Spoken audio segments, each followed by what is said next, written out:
In this 25th anniversary year of September 11th, the Tunnel to Towers Foundation is honoring decades of memory, service, and sacrifice. Through its Steel Across America tour, the foundation brings an original World Trade Center steel beam to communities across the country as a symbol of sacrifice. To honor the 343 FDNY heroes lost on 9/11, Tunnel to Towers is delivering 343 mortgage-free homes and continuing efforts to end veteran homelessness. Donate $11 monthly and amplify your impact with a car or land donation at T2T.org.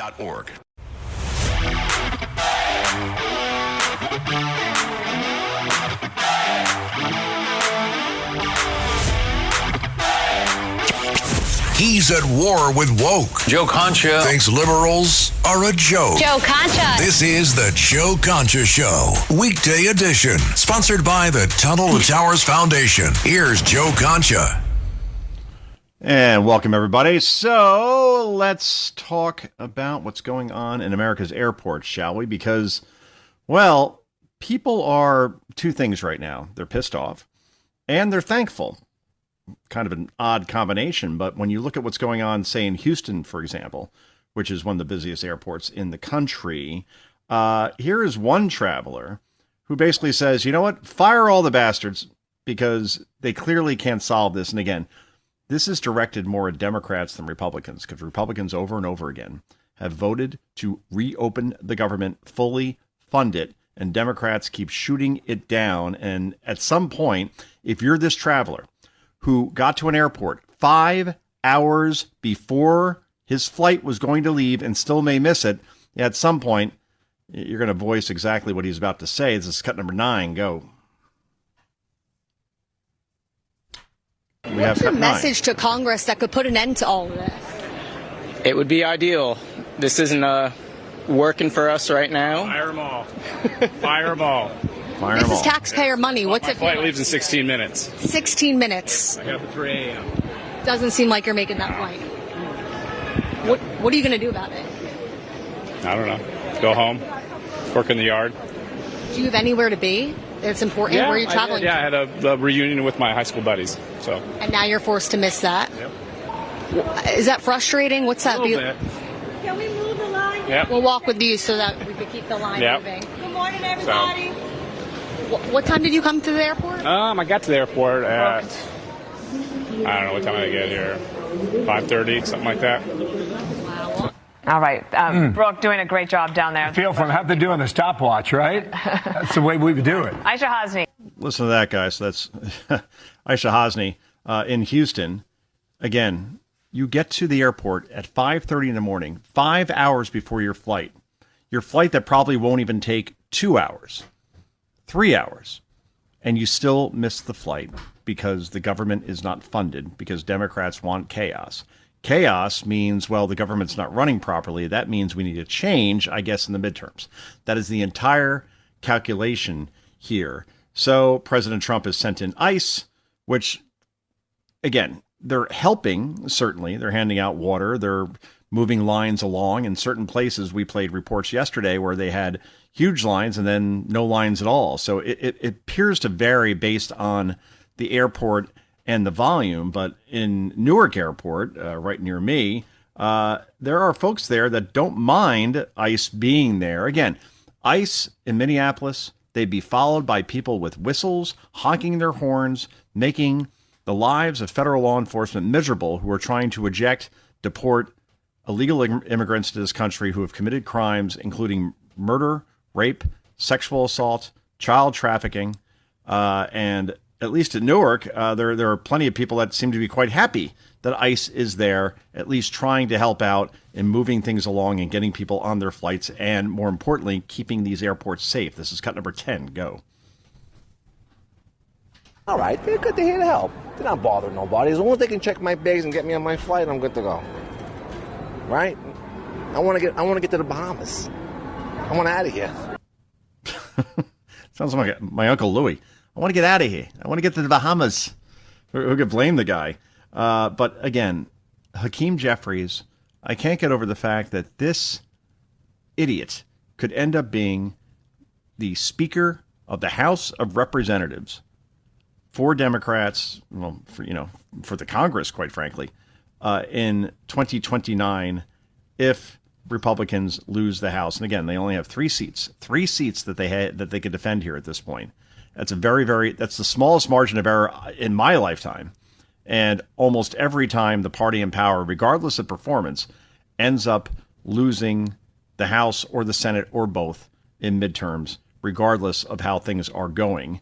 So this is Hakeem Jeffries on CNN, and this is what he said would happen if ICE is deployed to America's airports. And this is the type of stuff that says this guy shouldn't be anywhere near Congress. He shouldn't be even like a valet parker at Congress at this point, with rhetoric like this, which is completely irresponsible and reckless. Cut number 11, go. There are three things that have been true since Donald Trump and Republicans came back into power last January. Life is more expensive, life is more chaotic, and life is more extreme.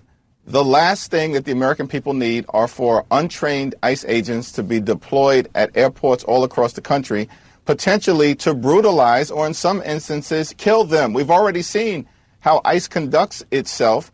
These are untrained individuals when it comes to doing the current job that they have for the most part, let alone deploying them in close exposure and highly sensitive situations at airports across the country.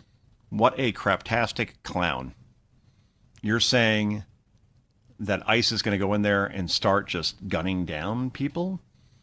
Again, the two people that were killed in Minneapolis, one rammed her car into an ICE agent, and the other one came armed on several occasions and confronted ICE and coaxed them into physical confrontations while armed with a gun.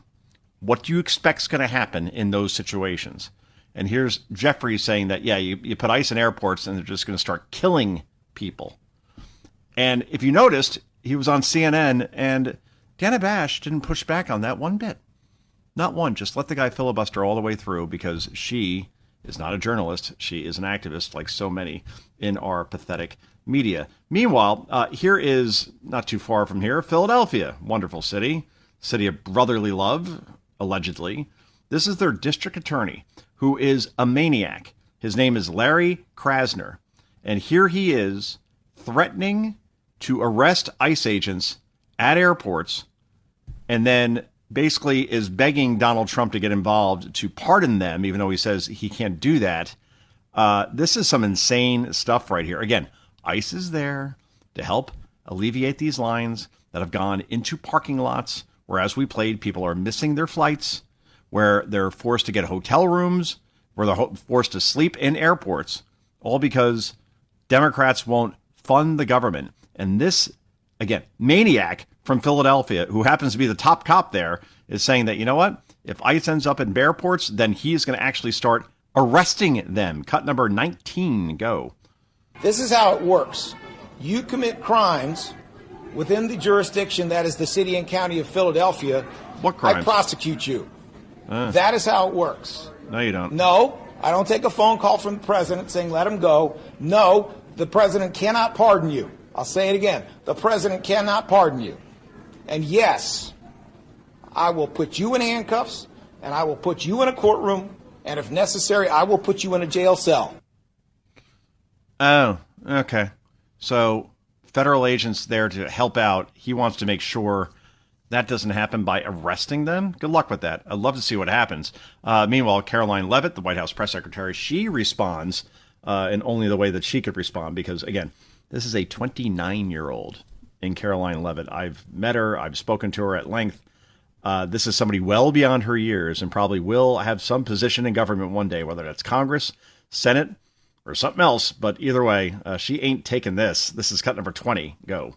They cannot pardon you for what? He's talking to the ICE agents who are handing out water bottles and are helping people move through lines at airports. It's a disgraceful comment.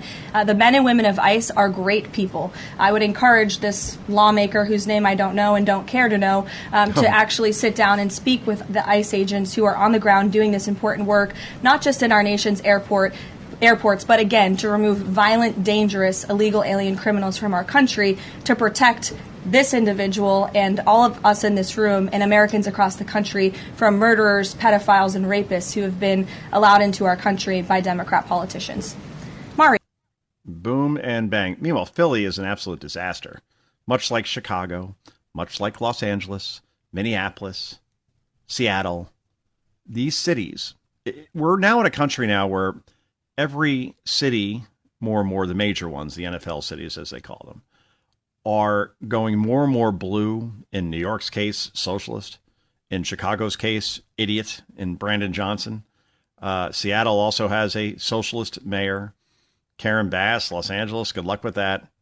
It seems that the cities are going far blue, and then the rest of the country is common sense red.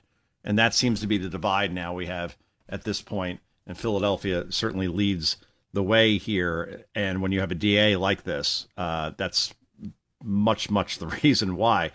Meanwhile, speaking of blue, Gavin Newsom in California, well, he's just, letting out murderers now at this point, and they couldn't be any more thankful that they have a guy who may be president one day. I say it's never going to happen, but here's one guy who just got out of prison.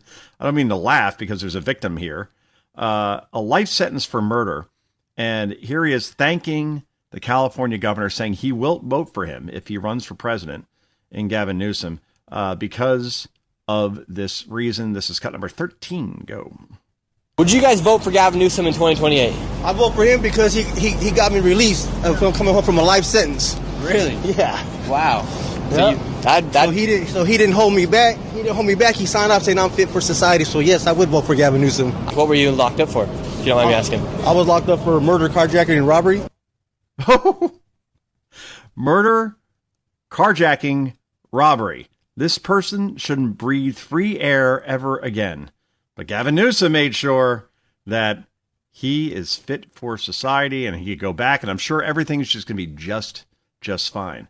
That's California. And if you want California to be the rest of the country, vote Newsom for president, which, as I said on Fox earlier, because Newsom, for whatever reason, I'll never quite understand this, he put up a split photo of his face, with half the face being Patrick Bateman and the other one being Gavin Newsom, saying how much they looked alike. Now, if you don't know who Patrick Bateman is, well, that's the Christian Bale character in the movie American Psycho. Came out a while ago. I want to say that was 2002. Can we look that up in the control room? I think it's 2002. I'm pretty accurate with this stuff. But Bale is great in everything, right? I mean, the Batman movies, the Christopher Nolan ones, I mean, just incredible. If you've ever seen The Prestige, if you haven't seen The Prestige, I should say, that's one of the best movies I've ever seen in my life, period, with Hugh Jackman. But overall, put Christian Bale's, portrayal of Patrick Bateman aside. Patrick Bateman was a guy who slashed, murdered, tortured, raped women. And Gavin Newsom saying, you know what? I look like that guy. That's the guy that I resemble. And the reason why I did it, I guess, is because Trump 2 years ago put up a split screen of the Trump face with Elvis's face to somehow make it look like they looked alike. Okay, if I look like Elvis, that's a good thing, right? I mean, this guy, 50s and 60s, before he became fat Vegas Elvis, was, the heartthrob of America. Very talented guy, not just singing, acting, not great, but he was in a lot of movies. My point is that Newsom, I guess, trying to troll Trump by saying that, okay, I look like somebody who's famous too, and then he picks the guy from American Psycho. Dude, all I know is with Newsom, the more you have of him, the more you don't want it. He is the avocados of politicians.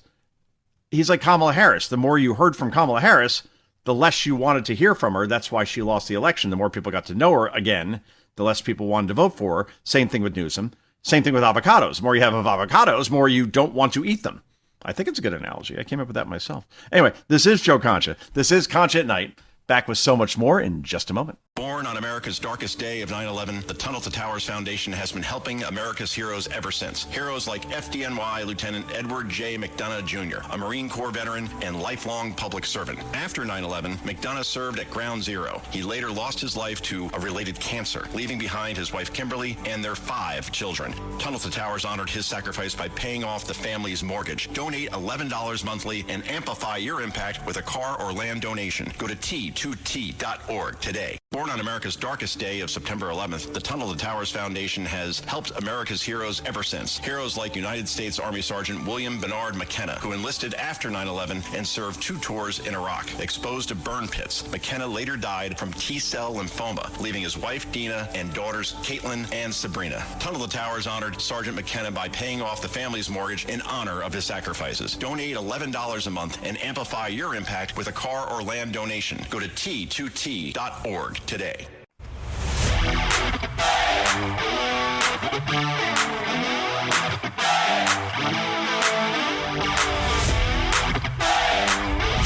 This is the Joe Concha Show, weekday edition, sponsored by the Tunnel to Towers Foundation. Here's Joe Concha. Goo Dolls. Not in the Rock and Roll Hall of Fame. Just say, come on. Conch.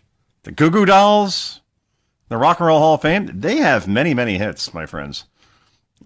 Good resume. Sellout concerts around the country. Several Grammys.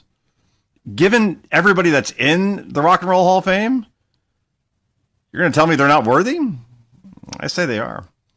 They actually start off as the, I'm not joking about this, the Sex Maggots. That was their name in 1985 before they decided to go to the Goo Goo Dolls in 1987. Sex, not magnets, maggots.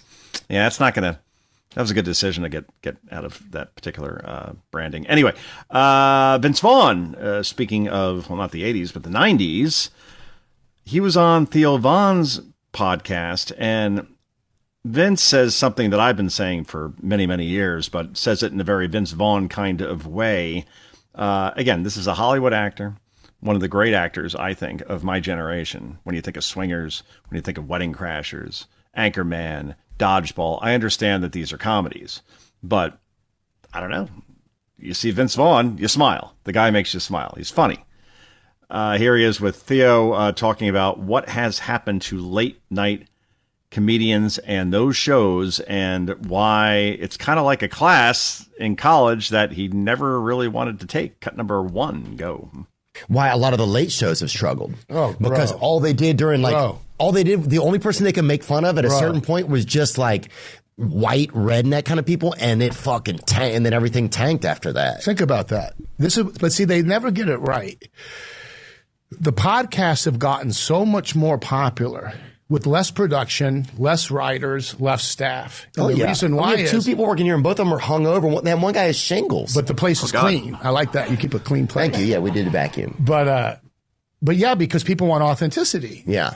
And I think that the talk shows, to a large part, became really agenda based. Yeah. They were going to evangelical people to what they thought. You know what I mean? And so people just rejected it because it didn't feel authentic. It felt like they had an agenda.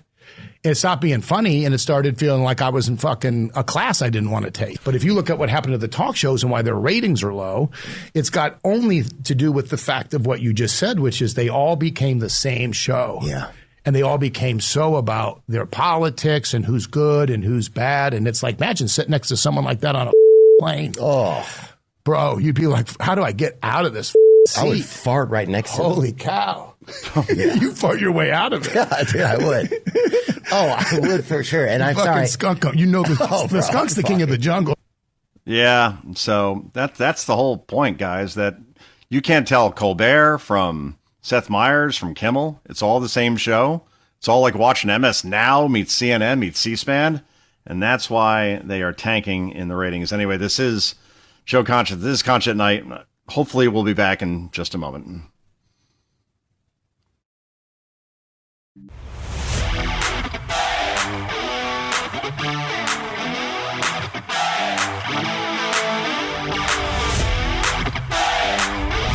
This is the Joe Concha Show, weekday edition, sponsored by the Tunnel to Towers Foundation. Here's Joe Concha.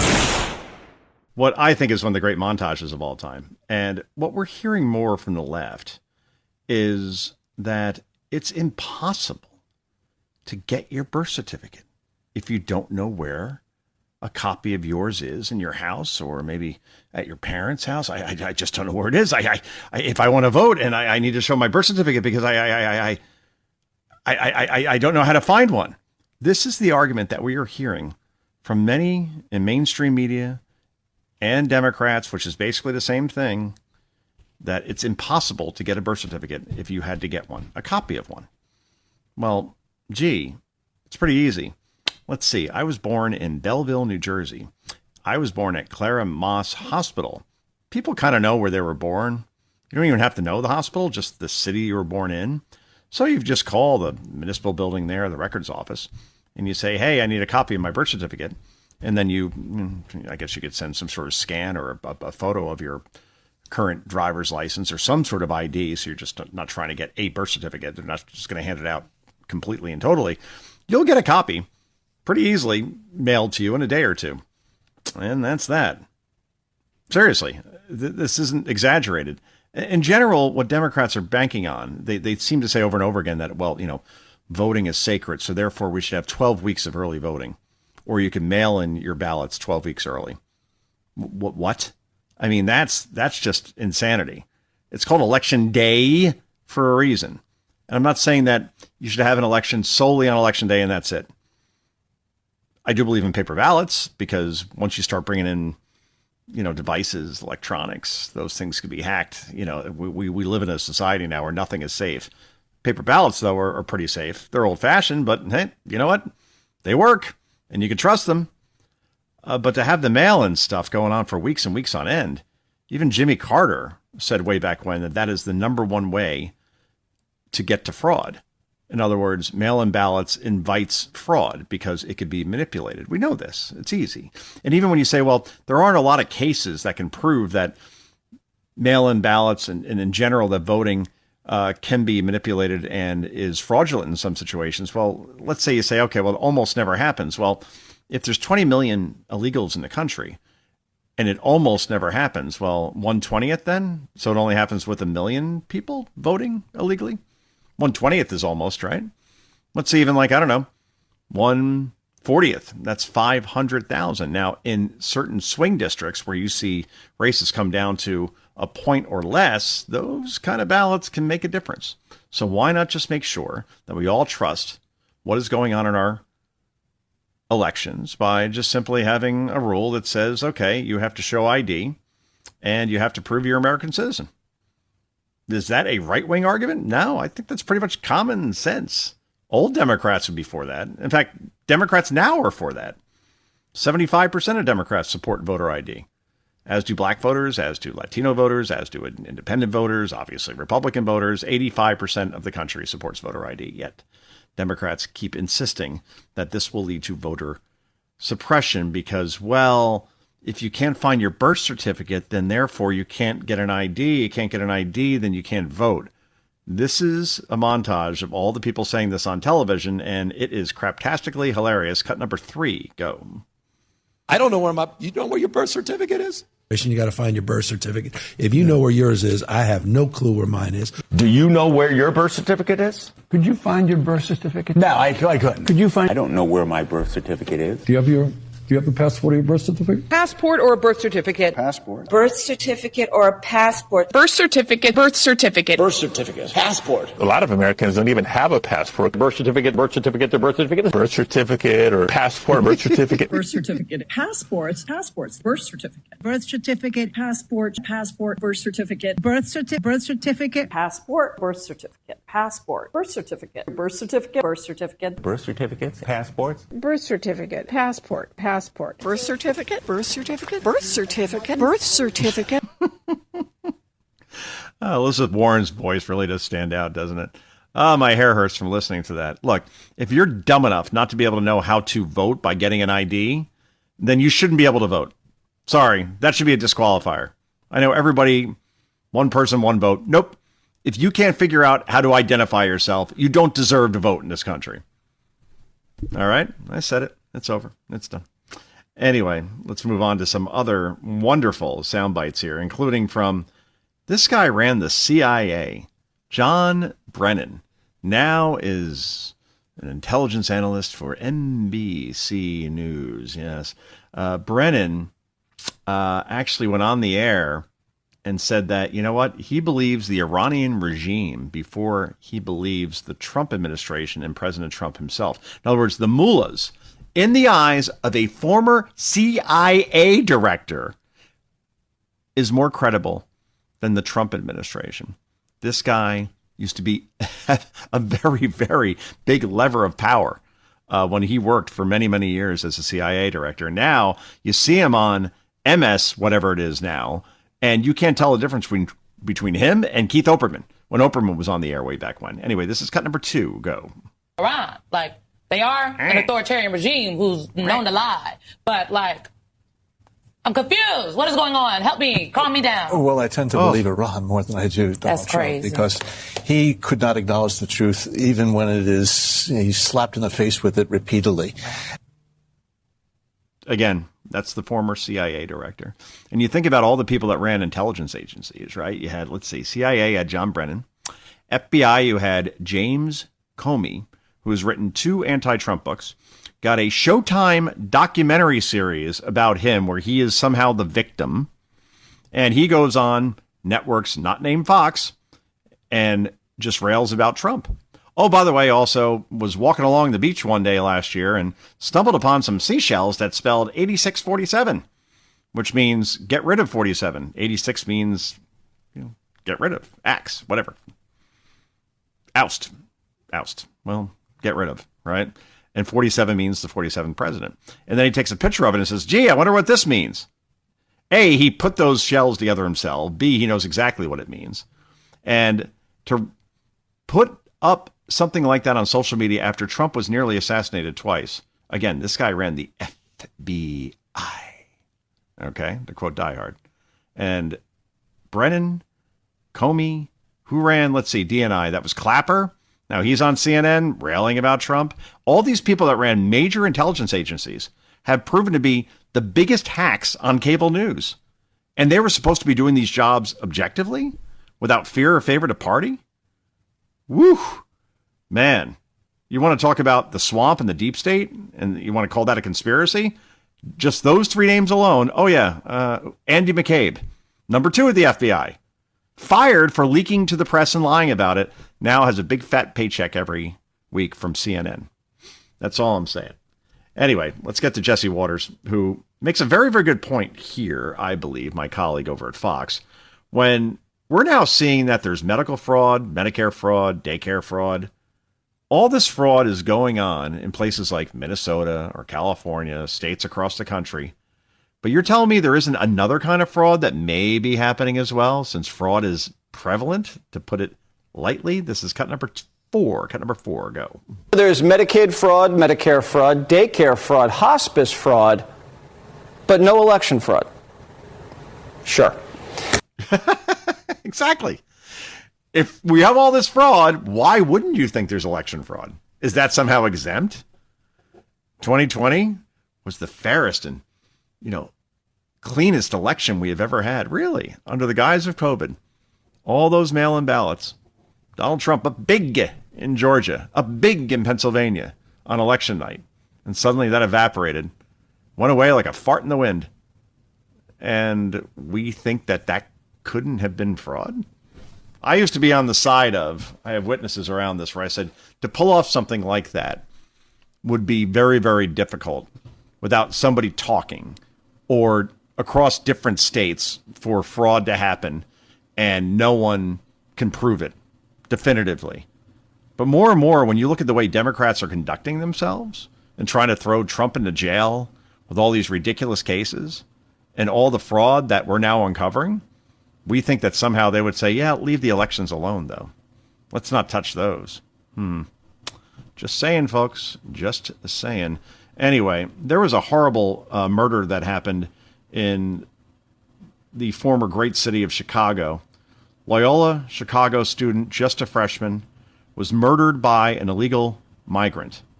And Fred Flintstone over there, who runs the state, J.B. Pritzker, is now blaming President Trump for an illegal who should not have been in the country, who had an arrest record, who should have been deported some time ago. The J.B. Pritzker, who is fighting ICE tooth and nail so they can't do their job and getting rid of people like this, now has the balls to actually blame Trump in this situation, because this guy, like Gavin Newsom, really, really wants to be president. This is cut number 6. Go.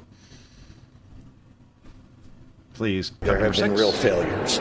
Those failures, of course, extend beyond the borders of Illinois. That's their national failures, a failure to have comprehensive immigration reform, a failure of the president to follow his own edict to go after the worst of the worst. Oh, please. Again, there are so many people that want to be president that are disqualifying themselves with comments like this. Because you're going to run on Trump is the problem why we have illegals in this country, then I don't see how you receive one vote outside of states like Illinois, California, Oregon, Washington, Massachusetts, New York, Rhode Island, Delaware. That's it. Hawaii. Hawaii is horrible.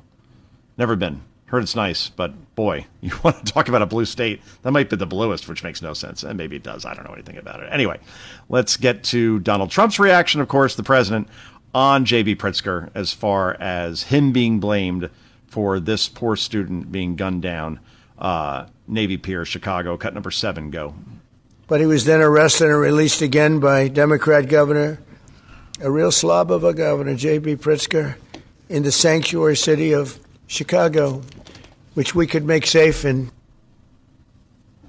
yeah, who, again, Pritzker also has resisted Trump at every turn as far as putting in the National Guard into Chicago, which is a war zone, particularly on the south side of Chicago. North side, Wrigley, all right, nice, relatively. South side, you don't even want to step foot anywhere in the south side of Chicago, anywhere past dusk.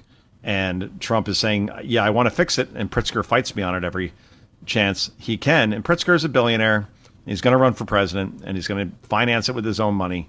But in the end, he, just like Gavin Newsom, just like AOC, will not be the nominee. And I don't know. I couldn't tell you who is going to be the nominee, but I just don't see those three. Newsom is too phony, like we talked about, and has a horrible record in California. Pritzker has a horrible record in Illinois, and AOC is AOC. So you tell me who's going to win? Kamala Harris? Because she's leading in the polls right now. If you're J.D. Vance and Marco Rubio, you're like, oh, please, yes, God, let it be Kamala. But I don't see even like beyond those 4 or 5 names I just brought up, Pete Buttigieg, please. I don't see who they run and who they could win with, unless the economy tanks and the war goes sideways in Iran, and then that opens the door for a Democrat, regardless of who runs. But if the country's running well in 2027, 2028, and there's every indication that it will, well, you tell me what Democrats run on, because I don't see what their platform is outside of Trump bad, because Trump won't be in the ballot, probably. I mean, third term, he talks about it, but I think it's more trolling. But in the end, yeah, Trump's not on the ballot. When are you going to say, Vance bad, vote for me? It doesn't work. Ask Kamala, ask Hillary. Before we go to break, this is the best thing ever. This is Johnny from Jesse Waters Primetime. Goes down to spring break in Florida and asks students there about basic things going on in the world from a political perspective. And if you want to really, really fear the future, this is the clip for you. This is cut number 8. Go. What issue facing America is the most important to you? What bikini I'm gonna wear next? Obesity is terrible. ICE. Not personally. I'm legal. Getting a tan on the beach. That's the most important thing in my life right now. I'm thinking about Starbucks, to be honest. I'm thinking about Starbucks, what I'm gonna get for today. The elevators don't work. You got 43 floors. The elevators don't work. I could take this little glass of water, drop it in the magnets. That's the end of the elevator. What have you heard that Donald Trump has been doing recently? Gulf of America. That's the last thing I kept up with. We're going to war with Iraq. That's been crazy. What do you do in Colombia? You got Maduro out? You must be happy. I'm very happy. The Ayatollah's dead. What? Who? What? What is that? Who the is Ayatollah? I've never heard that word in my life. Lewis, what's Ayatollah? I haven't heard. I found out about Chuck Norris yesterday. That was more devastating to me. He was the supreme leader of Iran. He's dead? We killed him. You did? You killed him? Yeah. I mean, I assume if you're on spring break, you probably go to college and you don't know who the Ayatollah is. I mean, even just scrolling through your phone for 2 seconds, don't you see like, hey, we killed the Ayatollah, supreme leader of Iran, been there for nearly 5 decades, leading state sponsor of terror or something? No. Nope. I love the fact that we went into Colombia to get Maduro, which one guy said. That was interesting. I was on spring break. I may not have known a lot of things going on in the world, but I'm pretty sure I could list 3 or 4 things at that time. I don't even know how to end this segment except to say that this is Concha at Night, and my kids are A students, and no more than those kids that are probably 18, 19, 20, 21 years old. That's certainly for sure. And we wrap this puppy up in just a moment, I promise. This is the Joe Concha Show, weekday edition. Joe Concha. Sponsored by the Tunnel to Towers Foundation.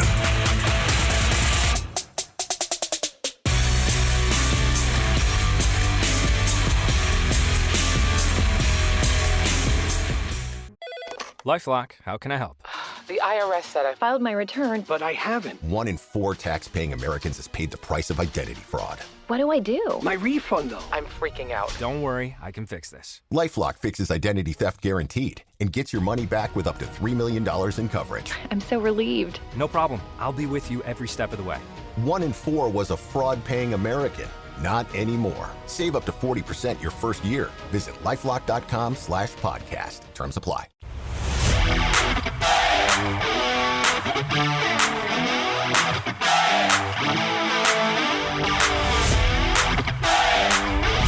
This is the Joe Concha Show, weekday edition, sponsored by the Tunnel to Towers Foundation. Here's Joe Concha. Goo Goo Dolls should be in the Rock and Roll Hall of Fame. That is my decree of the evening here on a Wednesday night as we approach April, coming around the corner next week. Boom. And then hopefully tomorrow's going to be 70 degrees here in the New York area. So just saying, finally we get a nice day. But then it goes down to like 40 on Saturday. I hate March. It's the worst month. It's one big tease. Anyway, let's go through the lightning round of ridiculous sound bites. First is cut number 12, the insufferable Chris Hayes over on MS Now, basically saying that the SAVE Act would give Trump the ability to rig the midterms because cheating in elections is only a thing that Republicans say and get reprimanded for it. This is cut number 12. Go. Yes, you heard that right. Even Republicans acknowledging that it's Trump. Trump is the obstacle. He's boycotting everything because he wants to get his SAVE Act, his voter suppression law passed, the one that he thinks will give him the power to basically rig the midterm elections in his favor. Yeah, voter suppression law, showing ID. Yeah, that's voter suppression. It's called common sense, you moron. Anyway, let's move on. The Ruth Chris. I ate there once, like 20 years ago. It's okay. I mean, it's good for the price. I don't know.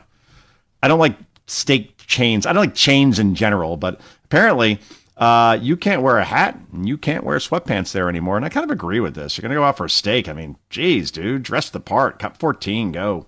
The great national divide over dress codes. It's back with a debate over the dress code at steakhouse chain Ruth's Chris and what it calls proper attire, asking guests to remove all hats and not come in with gym wear, pool attire, tank tops, or exposed undergarments. Well, there you go. I agree with this completely and totally. You're going out for a steak. You're going to spend some money. Put on some jeans. I mean, something. You don't wear a hat to dinner, by the way. I'm just saying.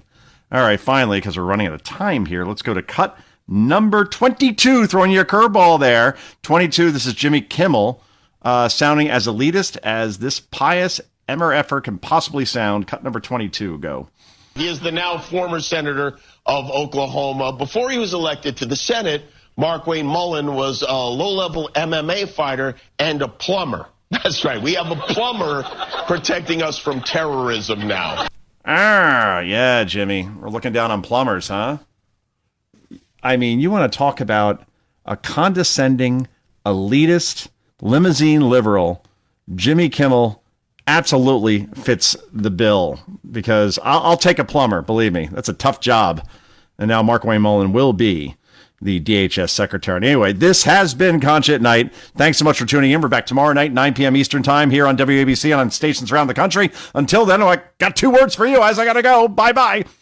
In this 25th anniversary year of September 11th, the Tunnel to Towers Foundation continues to honor America's heroes. Heroes like Fire Lieutenant Michael Wells, who was inspired by 9/11 to serve his community. After 14 dedicated years of service, he lost his battle with occupational cancer, leaving behind his wife, Katie, and their 3 children. Tunnel to Towers honored Lieutenant Wells by paying off the family's mortgage in recognition of his sacrifices. Donate $11 monthly and amplify your impact with a car or land donation. Go to T2T.org.